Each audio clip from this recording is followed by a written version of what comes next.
കൂട്ടുകാർക്ക് നല്ലൊരു രാത്രി ആശംസിച്ചുകൊണ്ട് മാമ്പഴത്തിന്റെ പുതിയ വീഡിയോയിലേക്ക് സ്വാഗതം. നമുക്ക് നേരെ ആദർശിന്റെ നയനയുടെ നാളത്തെ നല്ലൊരു പ്രമോ വിശേഷം കണ്ടാലോ. അങ്ങനെ ഇന്നത്തെ പ്രമോ വിശേഷം നമ്മൾ അവസാനം കണ്ടത് മൂർത്തിമുത്തശ്ശൻ ജലജേനെ അഭിനയം കൂടെ അങ്ങോട്ട് വിളിക്കുകയാണ്. പിന്നീട് വിളിച്ചു എടുത്തിട്ട് ചോദിച്ചു, അല്ല നീയാണോ അഭി ആ ഡിസൈൻ വരച്ചതെന്ന് ചോദിക്കുകയാണ്. അഭി ഒരു നിമിഷം ഞെട്ടിത്തെരിച്ചു. പിന്നീട് പറഞ്ഞു, അതെ മുത്തശ്ശ, ഞാൻ തന്നെ വരച്ചേ. ജലജ ചോദിച്ചു, അതെന്താ വെച്ചാ ഇപ്പൊ പ്രത്യേകിച്ച് ഇങ്ങനെ ഒരു തോന്നാനായിട്ട്? അല്ല, അഭിമാനം വരച്ചെന്ന് പറഞ്ഞല്ലോ, പിന്നെ എന്താ അച്ഛന് സംശയം? അല്ല, നവ്യ വന്നിട്ട് പറഞ്ഞു അത് നയനെ വരച്ചേന്ന് പറഞ്ഞു. നയനമോള് പറയുകയും ചെയ്താ അവളാ വരച്ചേന്ന്. അപ്പൊ ആകെപ്പാടെ ഒരു കൺഫ്യൂഷൻ. ഈ സമയം ആദർശ് പറഞ്ഞു, അങ്ങനെ ഒരു വാഗ്വാദം വന്ന സ്ഥിതിക്ക് നമുക്കൊരു കാര്യം ചെയ്യാം. ഒരു തർക്കമുള്ള വന്നിരിക്കണേ, രണ്ടുപേരും ഡിസൈൻ വരയ്ക്കട്ടെ, ഇവിടെ വെച്ച് തന്നെ വരയ്ക്കട്ടെ എന്ന് പറയാം. എല്ലാവരുടെയും കൺമുന്നിൽ വെച്ച് പെട്ടെന്ന് അഭി പറഞ്ഞു, അല്ല അത് പിന്നെ എന്നെ കൊണ്ട് പറ്റില്ല. അതെന്താ പറ്റില്ലാത്ത? അല്ല ഇപ്പോൾ ഒരു ഡിസൈൻ വരച്ചല്ലേ ഉള്ളൂ, ഞാൻ ക്ഷീണിച്ചിരിക്കോ? ഓ, അതിന് മാത്രം ക്ഷീണമൊന്നുമില്ല. മുത്തശ്ശൻ പറഞ്ഞു, അതെന്താ നിനക്ക് വരച്ച എന്തെങ്കിലും കുഴപ്പമുണ്ടോ? ഒരു കാര്യം ഞാൻ തീരുമാനിച്ചു, നീ ആ ഡിസൈൻ വരയ്ക്കാൻ പറയണം. അല്ല മുത്തശ്ശ, ഇപ്പൊ അതുപോലെ തന്നെ ഡിസൈൻ വരയ്ക്കാന്ന് പറഞ്ഞാൽ അതുപോലെ വരയ്ക്കണ്ട, അതിന്റെ അടുത്തെങ്ങാനും നിനക്ക് എത്താലോ, അതുപോലെ ഒരു ഡിസൈൻ ഇങ്ങോട്ട് വരയ്ക്കാൻ പറയാം. ആകെപ്പാടം ജലജയം ഞെട്ടിപ്പോയി പെട്ടു. എല്ലാ കാര്യത്തിനും ഒരു തീരുമാനം. ഇപ്പോൾ ഒറ്റ കരുത്തി കാണാം നവ്യ കാണാൻ ഈ പ്രശ്നങ്ങളെല്ലാം ഉണ്ടായേക്കുന്നത്. അവളാ വന്നെല്ലാം പറഞ്ഞു കൊടുത്തിരിക്കുന്നത്. ഇവൾക്കൊരു പണി കൊടുക്കണമെന്ന് ജലജ മനസ്സ് വിചാരിക്കുകയാണ്. ഈ സമയത്ത് നവ്യ പറഞ്ഞു, ഒരു കാര്യം ചെയ്യാം, അന്ന് നയനയും വരയ്ക്കട്ടെ. അവള് വരച്ചാന്ന് പറഞ്ഞല്ലോ, അവളും വരയ്ക്കട്ടെ, രണ്ടുപേരും കൂടെ വരയ്ക്കട്ടെ എന്ന് പറയണം. അങ്ങനെ രണ്ടുപേരും കൂടി ഇരുത്തിയിട്ട് ഡിസൈൻ വരയ്ക്കുക. ദേവേനി പറഞ്ഞു, അഭിയെ വരച്ചെന്ന് പറഞ്ഞെങ്കിൽ അവന് പിന്നെ വരയ്ക്കാൻ ബുദ്ധിമുട്ടൊന്നും ഉണ്ടാവില്ല, അവൻ പെട്ടെന്ന് വരച്ചോളും എന്ന് പറഞ്ഞു. ദേവേനി അഭിയെ സപ്പോർട്ട് ചെയ്താ പറയുന്നത്. നയനെ സപ്പോർട്ട് ചെയ്യാൻ ദേവേനിക്കൊരു മടി. പിന്നീട് അങ്ങനെ വരച്ചു കഴിഞ്ഞ് രണ്ടുപേരും കൂടെ ഡിസൈൻ ആദർശിൻ്റെയിലേക്ക് കൊടുക്കുകയാണ്. ആദർശാ നോക്കിക്കഴിഞ്ഞപ്പോൾ ആദർശിന് മനസ്സിലായ കാര്യങ്ങൾ എന്താന്ന്. അഭി 7 അയലക്കത്ത് പോലും എത്തിയിട്ടില്ല ഡിസൈൻ്റെ. പക്ഷേങ്കിൽ നയൻ അത് കൃത്യമായിട്ട് മുമ്പ് വരച്ച് അതേപടി തന്നെ വരച്ചിരിക്കുക. മുത്തശ്ശൻ്റെ കയ്യിലേക്ക് നേരെ ഡിസൈൻ കൊണ്ട് കൊടുക്കുക. മുത്തശ്ശന് ഇത് കണ്ടപ്പോൾ മനസ്സിലായി കാര്യങ്ങളൊക്കെ. നയനെയാ വരച്ചത്, അഭി അല്ല വരച്ച. അഭി കള്ളത്തരം പറഞ്ഞാന്ന്. മുത്തശ്ശൻ അങ്ങോട്ട് ചെന്നിട്ട് അഭിയുടെ കാറിന് നോക്കി രണ്ടെണ്ണം അങ്ങോട്ട് പൊട്ടിക്കണം. നിനക്ക് കിട്ടിയതൊന്നും പോരല്ലേടാ, നിനക്ക് നാണം ഉണ്ടോ? നിനക്ക് അനന്തപുരിയിലെ കൊച്ചുമാനാന്നും പറഞ്ഞ് നടക്കുന്നു. പറഞ്ഞിട്ട് കാര്യമില്ല, നിന്റെ തള്ളയുടെ സ്വഭാവമല്ലേ. അവളല്ലേ നിന്നെ ഈ വഴിക്കാക്കിയേക്കുന്നേ. 10 ഗുണം 10 ഗുണം എന്ന് പറഞ്ഞ കണക്ക് അവള് പറഞ്ഞ് പഠിപ്പിച്ചു വിട്ടായിരിക്കും അല്ലേ. ജലജ ഞെട്ടിപ്പോയൊരു നിമിഷം. കാരണം ജലജ പറഞ്ഞു കൊടുത്ത കാര്യമാണ്. ചക്കിന് വെച്ചത് കൊക്കിനുണ്ടെന്നൊരു അവസ്ഥ പോലെ ആയിപ്പോയി ജലജയ്ക്ക്. അഭിനെ ഒന്ന് നന്നാക്കാൻ വേണ്ടി നോക്കിയതാ. പിന്നീട് ചോദിച്ചു, നിനക്ക് ആരുടെ കുരുട്ടുബുദ്ധി പറഞ്ഞു തന്നേന്ന് ചോദിക്കുക. അല്ല അത് മുത്തശ്ശൻ ഞാന്. ഈ സമയം ജലജ പറഞ്ഞു, അച്ഛനറിയാലോ, അവനാണെങ്കിൽ ഇപ്പൊ വെറും കമ്പനി സ്റ്റാഫ് മാത്രാ.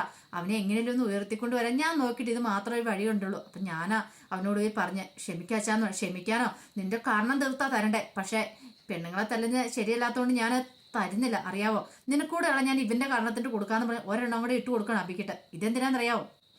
അമ്മ അങ്ങനെ ഒരു കാര്യം പറഞ്ഞാലും നീ ഒരിക്കലും അതിന് സമ്മതിക്കില്ലായിരുന്നു. പക്ഷെ പറഞ്ഞിട്ട് കാര്യമില്ല, നീ അവരുടെ മകൻ തന്നെയല്ലേ. നീ ഇതിങ്ങനെയൊക്കെ ചെയ്യുവോളെന്നറിയാം. മേലാല് കണ്ടുപോയേക്കായിരുന്നു നിന്റെ കൺമുന്നില്. ഇപ്പൊ ഈ നിമിഷം നിന്നെ ഇവിടെ നിന്ന് അടിച്ചിറക്കണ്ട. പക്ഷെ ഞാനത് ചെയ്യുന്നില്ല. നവ്യയുടെ വയറ്റിൽ കുഞ്ഞുണ്ടായിപ്പോയി, അല്ലെങ്കിൽ ഇപ്പം നിന്നെ ഇവിടെ അടിച്ചിറക്കിയേക്കാൻ. അവളുടെ വയറ്റിൽ കുഞ്ഞുള്ളതുകൊണ്ട് നീ രക്ഷപ്പെട്ടെന്ന് വിചാരിച്ചു. എന്നിട്ട് മുത്തശ്ശൻ ദേഷ്യപ്പെട്ട് അങ്ങോട്ട് പോവാണ്. ഈ സമയം ആദർശം വന്നിട്ട് അഭിയോട് പറഞ്ഞു, നിനക്ക് ലാസ്റ്റ് വാണിങ് അത്. ഇനി മേലാല് ഇമാതിരി പരിപാടിയായിട്ട് എൻ്റെ കൺമുന്നിൽ പോയി കണ്ടുപോയേക്കരുത്. നാളെ ഉണ്ടാടാ നിനക്ക്. സ്വന്തമായിട്ട് ഡിസൈൻ വരയ്ക്കുക, എന്നിട്ട് കാണിച്ചാ. ഇതിപ്പോ എല്ലാവരുടെ മുന്നിൽ വലിയ ആളാവാനായിട്ട് ഒരു പക്ഷേങ്കില് ഇപ്പം നവ്യ ഇത് പറഞ്ഞില്ലായിരുന്നെങ്കിൽ നീ ഈ കള്ളത്തരം കാണിക്കുമല്ലായിരുന്നോ? അതാ പറയുന്നേ, എത്ര കള്ളത്തരം കാണിച്ചാലും അവിടെ എവിടെയെങ്കിലും ഒരു ദൈവത്തിന്റെ ഒരു സ്പർശം ഉണ്ടാവെന്ന് പറയുന്നത്. കൃത്യം ആ സമയത്ത് തന്നെ നവ്യ വന്ന് പറഞ്ഞുകൊണ്ടല്ലേ. അല്ലെ എല്ലാവരും ഞങ്ങളെല്ലാവരും നിന്നെ വിശ്വസിക്കില്ലായിരുന്നു ചോദിക്കുക. ഈ സമയം ജയൻ പറഞ്ഞു, ഞാൻ അപ്പോഴേ പറഞ്ഞില്ലേ ആ ഡിസൈൻ വരച്ചിട്ടുണ്ടെങ്കിൽ അത് നയനമോളായിരിക്കും എന്ന്. കാരണം അത്രയും നല്ല ഡിസൈൻ വരയ്ക്കണമെങ്കിൽ അവൾക്കും അത് സാധിക്കുള്ളൂ. അഭിക്ക് അങ്ങനെ ഒരു കഴിവില്ല എന്നുള്ളത് നമുക്കറിയാം. വരയ്ക്കുമെങ്കിലും നോക്കി വരയ്ക്കുമെങ്കിലും, പക്ഷെ ഇത്ര നന്നായിട്ടൊന്നും വരയ്ക്കാൻ കഴിയില്ലെന്നറിയാം എന്ന് പറയണം. ദേവേനയുടെ മുഖം കുനിഞ്ഞുപോയി. എന്തേലും പറയാനുണ്ടോ? കനക ദേവേനെ നോക്കി ആക്കി ഒരു ചിരിയിരിക്കുകയാണ്. ഇത്ര സമയം തന്നെ നയനമോളെ കുറ്റപ്പെടുത്തിക്കൊണ്ടിരുന്നല്ലേ. പിന്നീട് ജലജയോട് പറഞ്ഞു, ഇപ്പൊ എങ്ങനെയുണ്ട്? ഞാൻ പറഞ്ഞു, നയനമോളെ വരച്ചെന്ന് പറഞ്ഞപ്പോ എന്തൊക്കെയാണ് നിങ്ങൾ പറഞ്ഞോണ്ടിരുന്നത്? ഇപ്പൊ സമാധാനമല്ലോ. എന്റെ മോൾക്ക് അതിന് കഴിവുണ്ടെന്ന് നിങ്ങൾക്ക് മനസ്സിലായല്ലോ എന്ന് പറയാ. ജലജയോടും ദേവേനോടും കൂടെയാണ് അത് പറഞ്ഞത്. എൻ്റെ മോൾക്ക് അങ്ങനെ നല്ല ഡിസൈനിങ് ഒന്നും വരയ്ക്കാൻ പറ്റുമല്ല. ഇവിടുത്തെ കമ്പനികൾക്കൊക്കെ പറ്റുള്ളൂ. അമേരിക്കൻ കമ്പനിക്കൊക്കെ ഡിസൈൻ വരയ്ക്കാൻ പറ്റില്ലെന്നല്ലേ പറഞ്ഞേ. എൻ്റെ മോള് കഴിവ് തെളിയിച്ചു. ഇപ്പൊ കണ്ടില്ലേ എന്ത് വലിയ പ്രോജക്റ്റ് തന്നെ കിട്ടിയിരിക്കുന്നു പറയാ. ദേവേനി നാണം കിട്ട് തല കുണിച്ച് അങ്ങോട്ട് കയറി പോവാണ്. ജലജ അഭിയും കൂടെ മുറിയിലേക്ക് പോയി. അഭിക്ക് വല്ലാത്ത ദേഷ്യമായിരുന്നു. മുറി ചെന്നിട്ട് അഭി പറഞ്ഞു, എന്തിനാ അമ്മ എന്നെ ഈ വേഷം കെട്ടി? ഇതിന് വല്ല ആവശ്യം ഉണ്ടായിരുന്നു? വെറുതെ എല്ലാവരുടെയും മുന്നിൽ നാണം കിട്ടും. എടാ മോനെ, ഇതിനെല്ലാം കാരണം നിന്റെ ഭാര്യ ഉണ്ടല്ലോ, അവൾ ഒറ്റ ഇതിനെല്ലാം കാരണം. അവളെ ആദ്യം നീ വീട്ടിൽ നിന്ന് പുറത്താക്കുക, എങ്കിൽ മാത്രം ഇനി നിനക്ക് ഇവിടെ പിടിച്ചുവെപ്പുണ്ടാവുമെന്ന് എനിക്ക് തോന്നുന്നേ. അവൾ പറഞ്ഞില്ലായിരുന്നെങ്കിൽ ഇപ്പൊ നീ കമ്പനിയുടെ ഒരു നല്ല പൊസിഷനിൽ എത്തിയാനും. ഇനി പറഞ്ഞിട്ട് കാര്യം അവൾക്കിട്ടേയും വെച്ചിട്ടുണ്ടെന്ന് അഭി പറയണം. ഈ സമയം പുറത്തേക്ക് നയന വന്ന് നിൽക്കുവാണ്. നയനയുടെ അരികിലേക്ക് ആദർശ് വന്നു. അപ്പൊ നയന മൈൻഡ് ചെയ്ത് നിൽക്കുക. വന്നിട്ട് ചോദിച്ചു, അല്ല നിനക്ക് എന്ത് സമ്മാനമാണ് വേണ്ടതെന്ന് ചോദിക്കണം. എന്ത് സമ്മാനം? അല്ല ആ ഡിസൈൻ വരച്ച നീയാന്ന് എനിക്ക് മനസ്സിലായി. ഓ അപ്പൊ മനസ്സിലായല്ലേ, ഇത്ര സമയം അങ്ങനെ അല്ലായിരുന്നല്ലോ. ആ ഡിസൈൻ വരയ്ക്കാൻ പോകുന്നതിന് മുമ്പും അല്ല ഫോറിൻ കമ്പനി ആയിട്ടൊരു മീറ്റിംഗ് തുടങ്ങുന്നതിന് മുമ്പ് എനിക്ക് കഴിവില്ല, എന്നെ കൂടെ വരയ്ക്കാൻ സാധിക്കില്ലെന്നല്ലേ പറഞ്ഞേ. ആദർശേട്ടാ, ഇനിയെങ്കിലും ഒരു മനുഷ്യനെ മനസ്സിലാക്കാൻ ശ്രമിക്കണം. സ്വന്തം ഭാര്യയെ പോലും മനസ്സിലാക്കാനായിട്ട് നിങ്ങൾക്കെതിരായിട്ട് സാധിച്ചിട്ടില്ല. എനിക്ക് വേറൊന്നും വേണ്ട, നിങ്ങളുടെ സ്നേഹം മാത്രം മതി എന്ന് പറയാണ്. ഇത് കേട്ട ആദർശം ഞെട്ടി. അതെ, നിന്നോട് മുമ്പേ ഞാൻ പറഞ്ഞിട്ടുണ്ട്, ഇമാതിരി കാര്യങ്ങൾ എന്നോട് പറയരുത്. നിനക്ക് വേണമെങ്കിൽ പ്രതിഫലമായിട്ട് എന്ത് വേണമെന്ന് തരാം, പക്ഷെ മറ്റുള്ള കാര്യങ്ങളൊന്നും നീ ഇടപെടേണ്ടെന്ന് പറയാം. അതെന്താ ആദർശേട്ടാ അങ്ങനെ പറഞ്ഞേ? ഞാൻ ആദർശേട്ടൻ്റെ ഭാര്യയല്ലേ, എന്നോട് എന്ത് വേണമെന്ന് ചോദിച്ചു, ഞാൻ സ്നേഹം മാത്രം മതി എന്ന് പറഞ്ഞു. പിന്നെ ആദർശേട്ട തരാൻ പടിയാണെങ്കിൽ വേണ്ട, ഞാൻ പ്രതിഫലമായിട്ടൊന്നും ചോദിക്കുന്നില്ല. അല്ലെങ്കിലും പ്രതിഫലത്തിന് വേണ്ടിയിട്ട് ഞാനൊന്നും ചെയ്യുന്നില്ല. ഒരു കുടുംബത്തിലെ ഇതെന്റെ കുടുംബമായിട്ടാണ് ഞാൻ കാണുന്നത്. അങ്ങനെ കുടുംബത്തിലെ എല്ലാവർക്കും വേണ്ടി ഒരു കാര്യം ചെയ്യുമ്പോൾ അത് പ്രതിഫലം വാങ്ങിയല്ല ചെയ്യുന്നത്. ആദർശാണ് ഈ കുടുംബത്തിലേക്ക് എന്തെങ്കിലും ചെയ്യുമ്പോൾ ആദർശാണ് അത് പ്രതിഫലം വാങ്ങാറുണ്ടോ? ഇല്ലല്ലോ. അതുപോലെ തന്നെ ഞാനും ഇപ്പം എൻ്റെ കുടുംബത്തിന് വേണ്ടിയാണ് ഞാൻ ചെയ്തത്. അതുകൊണ്ട് എനിക്ക് പ്രതിഫലം വാങ്ങേണ്ട ആവശ്യമില്ല. പറ്റുമെങ്കിൽ എന്നോടൊരു ഭാര്യ എന്നുള്ള സ്നേഹം, അത്രയും സ്നേഹം തന്നില്ലെങ്കിലും നോവിക്കാതിരുന്നാൽ മാത്രം മതി. എനിക്ക് ഇത്രയും പറയാനുള്ളതെന്ന് പറഞ്ഞിട്ട് ഞാൻ എങ്ങോട്ട് കയറി പോകണം. ആദർശ സ്വപ്നത്തിൽ പോലും വിചാരിച്ച കാര്യമല്ല ഇത്. പിന്നീട് ആകെപ്പാടെ നവ ഇങ്ങനെ ടെൻഷൻ അടിച്ചിരിക്കുമ്പോഴത്തേനും കനക വന്നിട്ട് ചോദിച്ചു, എന്താ മോളെ, എന്താന്ന് ചോദിക്കണേ? ഒന്നുമില്ല മോളുടെ മനസ്സിൽ എന്തോ ഒരു പ്രശ്നമുണ്ടല്ലോ. അമ്മയ്ക്കറിയാലോ അബിയുടെ കാര്യം, അബിയുടെ സ്വഭാവം. അവനിട്ടൊരു പണി കൊടുക്കണം മോളെ എന്ന് പറയാം. എങ്ങനെ കൊടുക്കാന്നോർത്താ പണി? അതൊക്കെ മോള് വിചാരിച്ചാൽ നടക്കും. ഞാൻ വിചാരിച്ചാലോ? എൻ്റെ കൂടെ സപ്പോർട്ട് ചെയ്ത് നിന്നാൽ മാത്രം മതി എന്ന് പറയണം. അല്ല അമ്മ എന്താ ഉദ്ദേശിച്ചിരിക്കുന്നത്? അത് ഞാൻ പറഞ്ഞു തരാമെന്ന് പറയാണ്. പിന്നീട് അവിടെ ചാർജ് കുത്തുന്ന ചാർജർ കിടപ്പുണ്ടായിരുന്നു. ആ ചാർജറിനകത്ത് കനക എന്ത് ചെയ്യണം, ചില കുതന്ത്രപ്പണികളൊക്കെ ഒപ്പിച്ച് വെക്കണം. ഇതെന്താമേ, ഇനി ചാർജ് കയറുന്ന സമയത്തെ അങ്ങോട്ടല്ല ചാർജ് കയറുന്നത്, ഫോണിനകത്ത് ചാർജ് കയറില്ല. നേരെ ചാർജ് കുത്താൻ വരുമ്പോൾ അവർക്ക് ഷോക്ക് അടിക്കുകയോ ചെയ്യുന്നത്. അബിക്ക് നമുക്കൊരു ഷോക്ക് കൊടുത്താലോന്ന് പറയണം.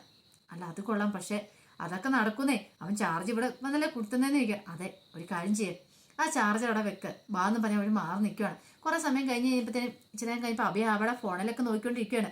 അബി ചാർജ് കുത്താനായിട്ട് അങ്ങോട്ട് വന്നു. അങ്ങനെ ചാർജ് കുത്താന്ന് പറഞ്ഞിട്ട് അബി അങ്ങോട്ട് പോയി. അല്ല വേണ്ട, പിന്നെ കുത്താം, ഇപ്പൊ കുറച്ച് ചാർജ് ഉണ്ട്, അത് മതിയെന്ന് പറഞ്ഞ് അബി അങ്ങോട്ട് പോവാണ്. കനയ്ക്കും നബിക്കും ഭയങ്കര സങ്കടമായിപ്പോയി. ശേ, അവൻ ചാർജ് കുത്തിയില്ല, നീ ഇപ്പം എന്ത് ചെയ്യുന്നു വെക്കണം മോളെ? ആ സാരമില്ലവേ, കുറച്ച് കഴിയുമ്പോഴാണല്ലോ. പക്ഷെ ഇപ്പൊ കുത്തിയിട്ട് കാര്യം ഉണ്ടായിരുന്നല്ലോ. അതെന്താ അങ്ങനെ കുത്തുന്ന സമയത്ത് നീ എന്ത് ചെയ്യണമെന്നറിയാവോ? ഇതിലൊരു കമ്പെടുത്തിട്ട് അവനൊരു അടിയടിച്ചാൽ മതി, അതോടുകൂടി അവൻ താഴെ വീണോളും. പക്ഷെ അങ്ങനെ അവനെ രക്ഷിച്ച് ചെയ്യുമ്പോൾ ചിലപ്പോൾ നിന്നോട് അവന് ചില സ്നേഹമൊക്കെ തോന്നുന്നു പറയാം. അതൊക്കെ നടക്കുന്ന കാര്യമാണമേ, നടക്കും. അമ്മ എനിക്ക് അങ്ങനെ അവനെ ഇനി സ്നേഹിക്കാൻ പറ്റുമെന്ന് തോന്നില്ല. അവന്റെ സ്വഭാവം അറിയാലോ, അവനിട്ട് അടിക്കാൻ പറ്റുന്ന അവസരമാണ് ഞാൻ വലിയ പത്തക്കോൽ എടുത്ത് വെച്ച് അടിക്കുള്ളൂ എന്നും പറഞ്ഞുകൊണ്ട് നവി പോയി വലിയൊരു ഒരു കമ്പൊക്കെ എടുത്തോണ്ട് വരികയാണ്. ഇത് വെച്ചോ, ഇത് വെച്ച് അടിച്ചുകൊണ്ട് ഇടി അവൻ ചത്തുപോകും. നവ്യ, എന്റെ പൊന്നമ്മേ, ചെറിയ അടിയെ കൊടുക്കുന്നുള്ളൂ, എന്നാലും വേണ്ട, ഇത്രയും വലിയ കമ്പൊന്നും വെച്ച് അടിക്കണ്ട, എനിക്ക് പേടിയാ, എന്തായാലും സംഭവിച്ചു പോയിട്ടുണ്ട്, പിന്നെ അത് മതിയെന്ന് പറയാണ്. ശരി എന്നും പറഞ്ഞിട്ട് ആ കമ്പ് ഓടിയിട്ട് അങ്ങോട്ട് പോവാണ്. അപ്പം എനിക്കൊരു ജ്യൂസ് ഉണ്ടാക്കി തരാമെന്ന് ചോദിക്കണം. അതെന്താ, വാ ഞാൻ ജ്യൂസ് എടുത്ത് തരാമെന്ന് പറഞ്ഞുകൊണ്ട് അങ്ങോട്ട് അകത്തേക്ക് കയറി പോവാ. ഈ സമയത്താണ് നയനയും കൊണ്ട് വരുന്നത്. ഫോണിനകത്ത് ചാർജ് കയറുന്നു, ഒന്ന് ചാർജ് കുത്തി ഇട്ടേക്കാം എന്നൊക്കെ ഓർത്തോണ്ട് അങ്ങോട്ട് വന്ന് ചാർജ് കുത്താണ്ട് ചാർജ് എടുക്കുക. അങ്ങനെ ചാർജർ എടുത്ത് കുത്തി കഴിയുമ്പോഴത്തേന് നേരെ നയനയ്ക്ക് കണ്ടടിക്കുക.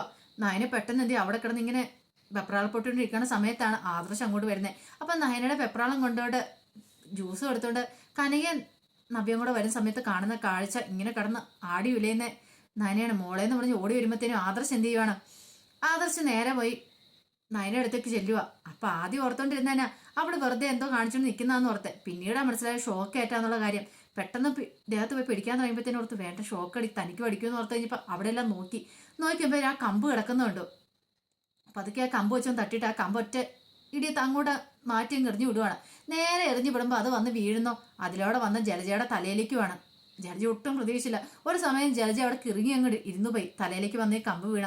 ഇതൊന്നും ആദർശ് കണ്ടുമില്ല. നയനെ പിടിച്ചിട്ട് ഇങ്ങനെ ഈ കമ്പ് ഇട്ട് അടിച്ചു കഴിഞ്ഞപ്പോൾ നയനെ താഴേക്ക് വീഴുക. നേരെ ആദർശിന്റെ മേത്തോക്കാണ് വീഴുന്നത്. അപ്പൊ രണ്ടുപേരും കൂടെ താഴെ വീണു. താഴെ വീണ് കഴിഞ്ഞപ്പോൾ നയനയുടെ മുകളിലേക്ക് ആദർശ് വീണ് കിടക്കുക. അങ്ങോട്ട് ഓടി വന്ന കനകയും നവ്യയും ഈ കാഴ്ച കണ്ടു. പിന്നെ അവർക്ക് അങ്ങോട്ട് വരാൻ തോന്നിയില്ല. കാരണം നല്ലൊരു കാഴ്ചയാണ്, അധികരമായ കാഴ്ചകളുണ്ട്. രണ്ടുപേരും കണ്ണിക്കണ്ണി കുറെ സമയം നോക്കി കിടക്കുക.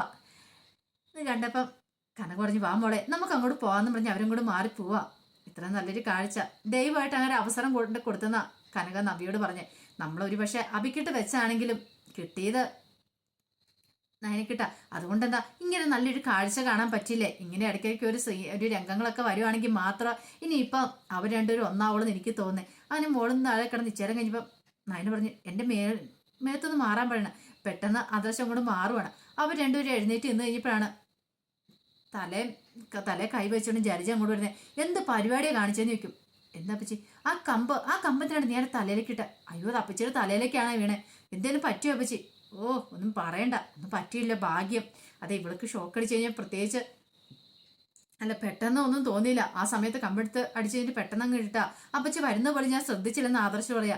ദൈവാദിനം കൊണ്ടൊന്നും സംഭവിച്ചില്ലോ എന്ന് പറയണം. ഈ സമയം ജലജ തലേ കൈവച്ച് ഇങ്ങനെ തിരുമിക്കൊണ്ടിരിക്കുക. കഷ്ടകാലം പിടിക്കാനായിട്ട് എവിടെ പോയാലും ഇപ്പൊ മനുഷ്യന് കഷ്ടകാലം പോലെ വരുന്ന വഴി അറിയുന്നില്ലോ എന്ന് പറഞ്ഞുകൊണ്ട് അപ്പൊ അതിന്റെ വിശേഷങ്ങളൊക്കെയാ നാളെ കാണാൻ പോന്നെ. അപ്പൊ ആ വിശേഷങ്ങളൊക്കെ നമുക്ക് എല്ലാവർക്കും കാത്തിരിക്കാം കേട്ടോ. അപ്പൊ ആദ്യമായിട്ട് കാണുന്നവരാണെങ്കിൽ ചാനൽ ഇഷ്ടപ്പെട്ട ഒന്ന് സബ്സ്ക്രൈബ് ചെയ്യാൻ മറക്കരുതേ. അതോടൊപ്പം തന്നെ കണ്ടുകൊണ്ടിരിക്കുന്ന എല്ലാവരുടെ സപ്പോർട്ടിലേക്കും തുടർന്നും പ്രതീക്ഷിച്ചുകൊണ്ട് എല്ലാവർക്കും ഒരിക്കൽ കൂടി നല്ലൊരു രാത്രി ആശംസിച്ചുകൊണ്ട് നിർത്തുന്നു. നന്ദി.